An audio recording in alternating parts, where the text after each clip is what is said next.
Hi friends, ಏನು drawing ಮಾಡ್ತಿದ್ದೀನಿ ಅಂತ ನೋಡ್ತಿದ್ದೀರಾ? ಕೊನೆವರೆಗೂ ನೋಡಿ, ನಿಮಗೆ ಅರ್ಥ ಆಗುತ್ತೆ. இந்த இடத்துக்கு வர்றதுக்கு நான் ரொம்ப கஷ்டப்பட்டிருக்கேன். எவ்வளவு பயிற்சி பண்ணிருக்கேன் தெரியுமா?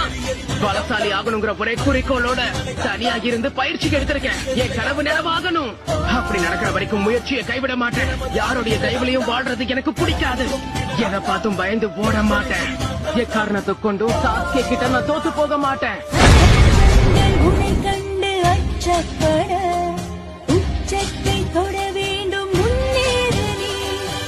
ಹೇಗಿದೆ ನನ್ನ ವರ್ಕು? ಇನ್ನೊಂದು ಕ್ಲಿಕ್ ಹಾಕ್ತೀನಿ. ಆ ಕ್ಲಿಕ್ ನೋಡೋಕ್ಕೆ ಮುಂಚೆ ನಿಮ್ಗೆ ಯಾರಾದರೂ ಇಷ್ಟವಾದರೆ ಅವ್ರ ID ಟ್ಯಾಗ್ ಮಾಡಿ. ಅವ್ರಿಗೇನಾದರೂ ಒಳ್ಳೇದು ಹೇಳ್ಬೇಕಾದ್ರೆ ಕಮೆಂಟ್ ಮುಖಾಂತರ ಹೇಳೋಗಿ.